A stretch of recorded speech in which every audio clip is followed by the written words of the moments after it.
When Pokemon Brilliant Diamond and Shining Pearl were announced back in February of 2021, many Pokemon fans jumped for joy. Finally, the 4th generation, arguably one of the most influential entries in the Pokemon franchise, is getting the proper remake it deserves. But to many of our surprise, we were greeted with the opposite of what we envisioned for a Pokemon remake. Hello everyone, my name is King Zork the Illusionist, and today we're going to be taking a look at what makes a good Pokemon remake and why Pokemon BDSP falls short. Categorizing what makes a good Pokemon game from a bad one is hard, since the definition of good is subjective. For example, I can say Pokemon Black and White are the greatest Pokemon games ever created. However, to someone who's been playing Pokemon since its inception, they would probably argue that Generation 1 is the best generation ever created. Since this can be interpreted as a vague statement, I set aside 4 categories to judge these games on: new content, new features, performance, and improvements over the original games. So now that we have a clear picture of what defines a good Pokemon game from a bad one, it's time that we time travel back to the year 2009. Celebi, would you like to do the honors? The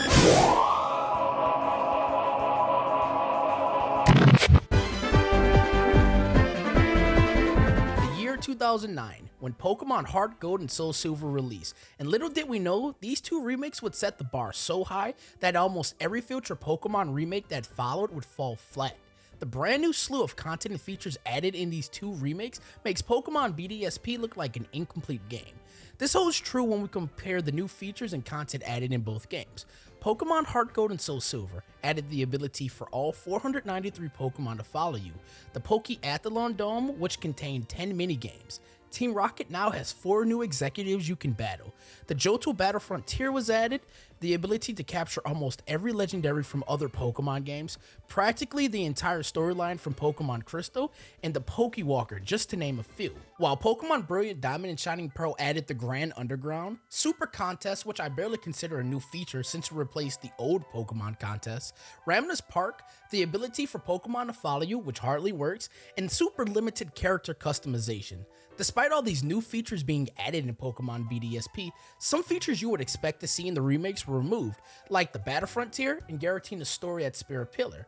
Now, before some of you may say, hey, King's Arc, these are supposed to be Pokemon Diamond and Pearl remakes, not a Platinum remake, therefore you shouldn't expect to see any of this content, I would actually agree with you. However, Ilka decided to cherry pick certain content from Pokemon Platinum. Don't believe me? Just wait till we get to the improvement section of this video to see exactly what I mean. Now that I've cleared that all up and we've seen all the features in both games, I'm left wondering, why is there such a sharp decline in the amount of content from previous Pokemon remakes? Well, a few things come to mind, the first being the developers of the game, Ilka. Ilka, short for I love computer art, lacks experience with developing a proper Pokemon title, with the only experience they have with the Pokemon game's development prior to BDSP is Pokemon Home. This can be one possibility. Another could be the rush to put out a game by the holiday season. When we consider the time BDSP was released, Nintendo just released a brand new Switch variant a couple of months earlier, so it only makes sense to put Pokemon to sell along with the new console.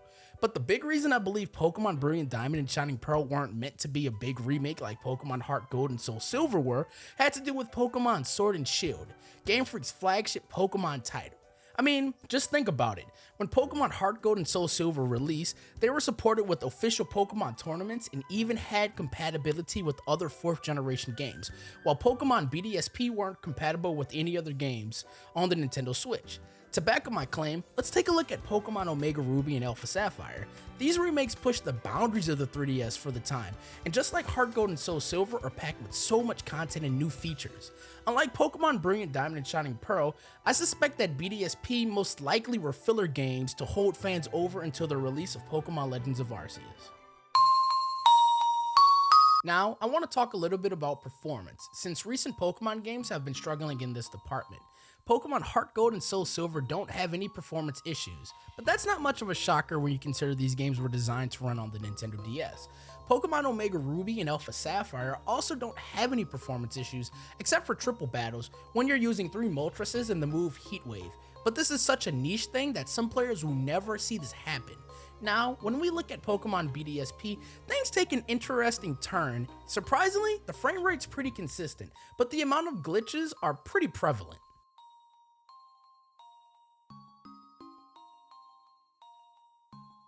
But all things considered, Pokemon BDSP's performance is pretty solid, especially when you compare them to Pokemon Scarlet and Violet.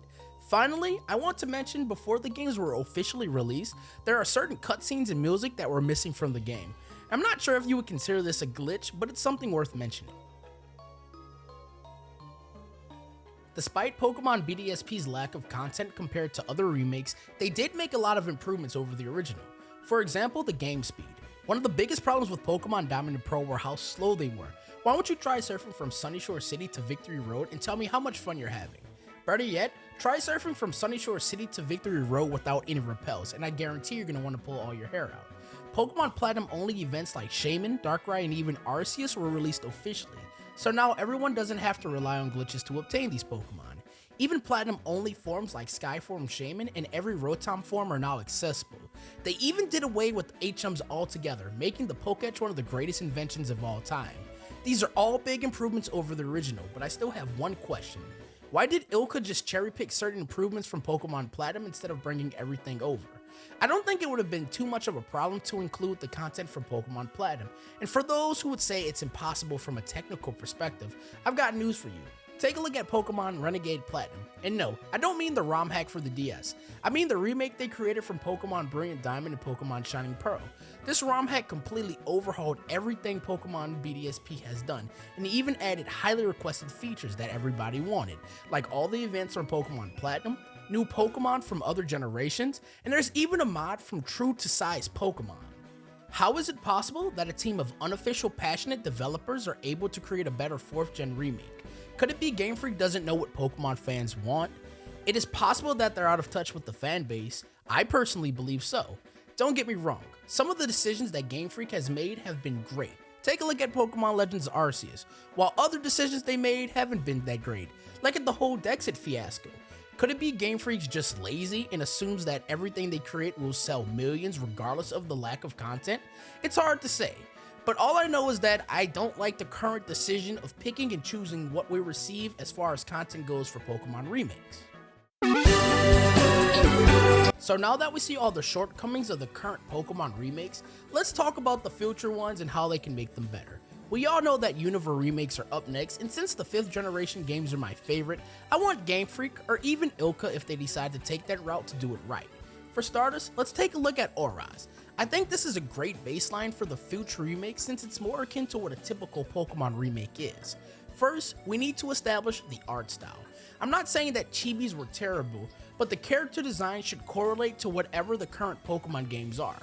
Auras, HeartGold, and Soul Silver did this perfectly by having all the trainer models match up to the current art style of the latest generation.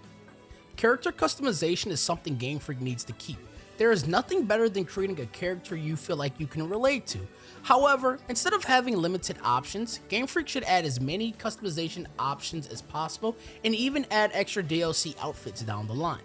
The current generation gimmick. This is a big one since it helps out with the flow for competitive play. During the time Auras was created, we had Mega Evolution, and this gimmick worked perfectly since a big selling point of the Gen 3 remakes were seeing your favorite Generation 3 Pokemon receive a Mega Evolution. If the next remakes wants to captivate the competitive side of Pokemon, we need to have whatever the current generation gimmick at the time tie in with the old Pokemon from the generation the remakes are based on. New story elements. One of the biggest things that helped Pokemon Auras stand out is the retelling of the Hoenn region. Who would have thought that choosing the correct orbs would make the Hoenn region fall into shambles? And since Zekrom and Reshiram already have new forms that tie in with Kyurem, Game Freak can easily set up a story plot around these new forms. The Delta episode took everything a child growing up playing Pokemon Ruby, Sapphire, and Emerald and turned it on its head. Having that epic boss battle with Deoxys while riding on the back of Rayquaza going into space took every playground rumor about how to catch Deoxys and made it a reality.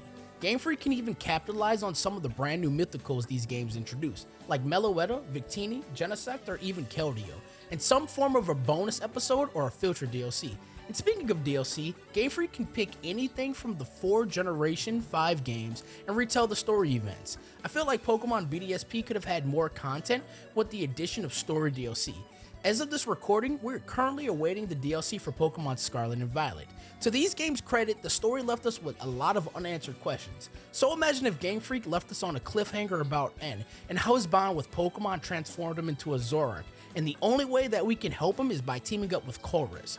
Just a simple retelling of story can make a regular remake into something special.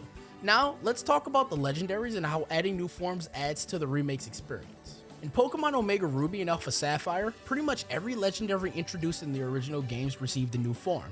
This added a lot of depth to how we view these legendary Pokemon. For example, look at Latios and Latias. These Eon Duo went from optional forgettable legendaries in the original games to full-blown means of transportation and exploration. Imagine if we could have met Cresselia earlier in BDSP, and through the power of a special key item, it gained the ability of a new form so we could fly around and explore the center region. Or if our character had the ability to communicate with the Lake Trio, gaining the ability for them to change their forms. Finally, we have post-game content. To praise Pokemon BDSP, the introduction of Romnus Park is brilliant. I love how we have the ability to capture old legendaries, but I dislike how we unlock the legendary Pokemon. By having to dig up this mysterious shards from the Grand Underground, it just seems boring. And don't even get me started on how we're just gifted a Mew and a Jirachi for playing Pokemon Let's Go and Pokemon Sword and Shield. The new remake should make you work for the legendaries like in Pokemon HeartGold and Pokemon Soul Silver. For example, take a look at how you catch Rayquaza in Pokemon HeartGold.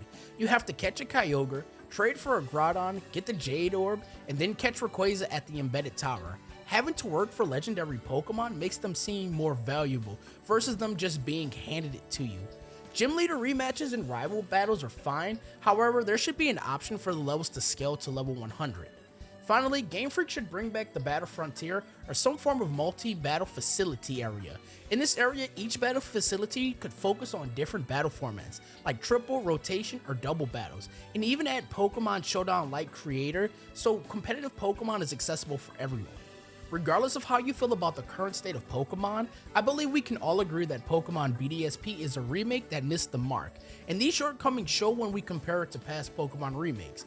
I believe my ideas of how to prevent the Generation 5 remakes from the same fate is good, but I know your ideas could be much better than mine, so leave them in the comment section below. Do you agree with me, or do you think Pokemon remakes are the best they've ever been? Until then, I will talk to you guys next time. Goodbye.